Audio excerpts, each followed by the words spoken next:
गुरु ब्रह्मा गुरु विष्णु गुरुर्देव महेश्वर गुरु साक्षात् परम ब्रह्म तस्मै श्री गुरुवे नमः। ओम नमो ब्रह्मतिभ्यो ब्रह्म विद्या संप्रदाय कृतभ्यो वंशऋषिभ्यो महद्भ्यो नमो गुरुभ्यः। सर्वपल्लवरहित प्रज्ञानघनः प्रगर्थो ब्रह्मेवामस्मि। ओम नारायणं पद्मं वशिष्ठं शक्तिं च तत्पुत्रं पराशरं च व्यासं शुगं गौड़पदं महांतं गोविंदरगुंद्रमथास शिष्यं श्रीशंकराचार्यमथात् पद्पादं च हस्तामलकं च शिष्यं तं तोटकं बद्धिकारमन्नास्मृतिगुरुसन्दतो मानतस्मि।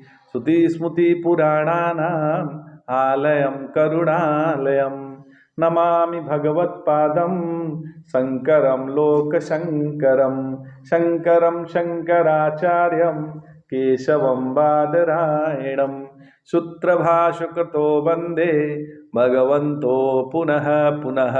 ईश्वरो गुरुरात्मेति मूर्तिभेद विभागिने व्योमवप्ताय देहाय दक्षिणामूर्तये नमः। ओम श्री गुरुभ्यो नमः। ओम श्री परमात्मने नमः।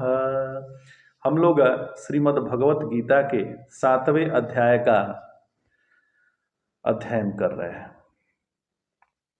तो जो 7वां अध्याय है, अम्ब त्वामनुसंदधामि भगवद्गीते भगवद्देशीणीम्।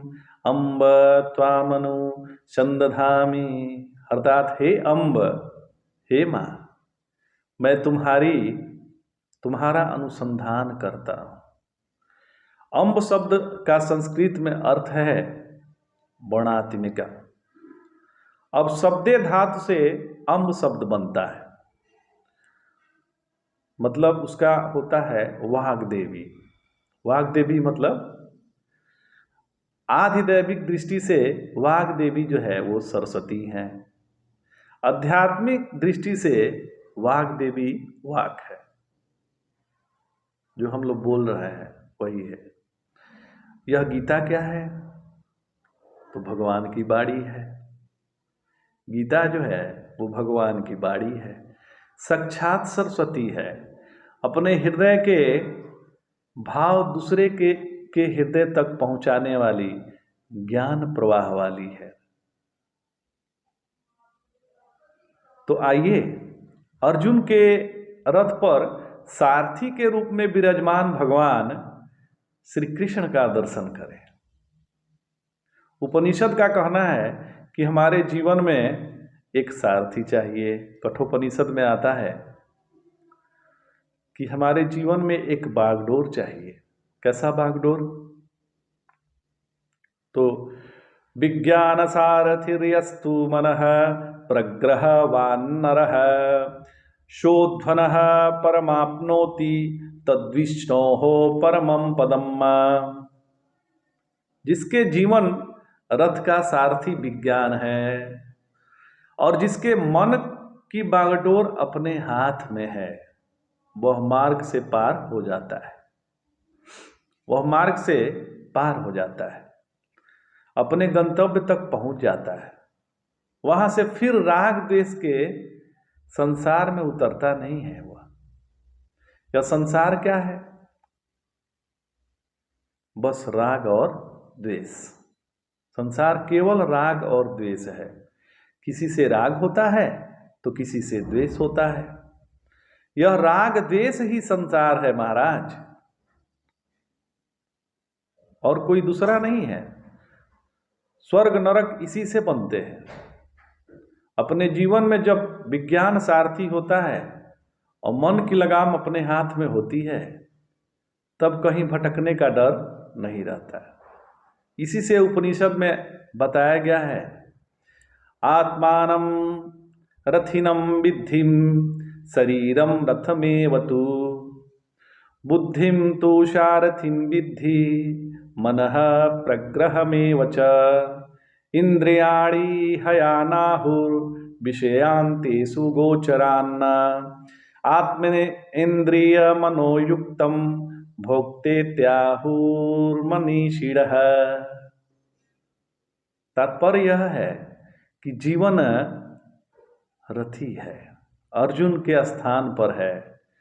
आत्मानं रथिनं विद्धि, आपका शरीर जो है ये रथ है। इसमें रथी होकर बैठा है जीव। जो जीव है वो रथी होकर बैठा है। बुद्धि में बैठकर भगवान सारथी का काम करते हैं। इसे यो समझिए कि बुद्धि जो है वो वासुदेव हैं। मन की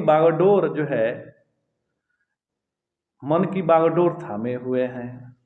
इंद्रियां घोड़े हैं। हम जो इंद्रियों से संसार के विषयों को ग्रहण करते हैं, यही उनके दौड़ने के देश हैं। आत्मेन्द्रिय मनोयुक्तम भोक्ते त्याहुर्मनीषिणः। जीवात्मा इंद्रिय और मन इनसे युक्त होकर आत्मा भोक्ता बनता है। कृतित्व भोक्तृत्व लक्षणम संसारः। जब हम अपने को कर्ता मान बैठते हैं तो अपने को भोक्ता मानने के लिए विवश हो जाते हैं। क्या आश्चर्य है। तो मुद्रा तो है ज्ञान की, और अमृत का दोहन हो रहा है। एक ऐसा ग्वाला गोपाल है जो उपनिषदों की गाय दूह रहा है। ध्यान दीजिएगा, बहुत ही सूक्ष्म विषय है और आनंद का विषय है। इसमें बड़ा आश्चर्य है। तो आश्चर्य यह है कि मुद्रा जो है भगवान ने ज्ञान का बनाया हुआ है ऐसे, और अमृत का वो दोहन हो रहा है वहां पर। और एक ऐसा ग्वाला है जो उपनिषदों रूपी गाय है, उसको दूह रहा है। ग्वाले का बालक मतलब ग्वाल बाल के रूप में स्वयं भगवान, और वह उपनिषदों की गाय दूह रहा है। उसका हाथ है ज्ञान मुद्रा में, और वह अमृत का दोहन कर रहा है। तो गीता का प्रारंभ कहाँ से होता है? तो इसमें भक्तों और वेदांतियों में थोड़ा मतभेद है। भक्त कुछ और बतलाते हैं, वेदांती कुछ और बतलाते हैं। तो शिष्यते हम शाधिमाम त्वाम प्रपन्नम, दूसरे अध्याय के 7वां श्लोक है। शिष्यते हम साधिमाम त्वाम प्रपन्नम, यहां से गीता का प्रारंभ होता है, ऐसा भक्तों का मत है। और अशोच्यान व शोचस्तम, मतलब दूसरे अध्याय के 11वां श्लोक से प्रारंभ होता है, ऐसा वेदांतियों का मत है। वेदांती कहते हैं कि ये अशोच्यान शोचस्तम यहां से प्रारंभ होता है, ऐसा जो है वेदांतियों का मत है। अहम त्वाम सर्व पापेभ्यो मोक्षयिष्यामि मां शुचः, 18वां अध्याय का 66वां श्लोक। यहां गीता समाप्ति हो जाती है। और गीता में अशोच्यान शोचस्तम से प्रारंभ होती है और मां शुचः पर समाप्त होती है, ऐसा वेदांती लोग कहते हैं। और शिष्यते हम शाधिमाम त्वाम प्रपन्नम से गीता प्रारंभ होती है और करिष्ये वचनम तव पर समाप्त होती है, मतलब 18वें अध्याय के 73वें श्लोक पर समाप्त होती है, ऐसा भक्त लोग कहते हैं। एक कृष्ण के वचन से प्रारंभ और कृष्ण के वचन पर ही समाप्ति, तथा अर्जुन के वचन से प्रारंभ और अर्जुन के वचन पर ही समाप्ति मानते हैं भक्त।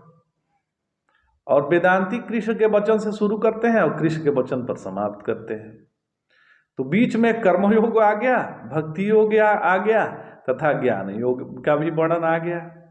तो आप कुछ करना चाहते हैं क्योंकि कुछ पाना चाहते हैं। जिसको जीवन में कुछ पाने की इच्छा है उसको कुछ करना भी पड़ेगा महाराज। साधन और साध्य का परस्पर संबंध होता है। साध्य का भी ज्ञान होना चाहिए और साधन का भी ज्ञान होना चाहिए।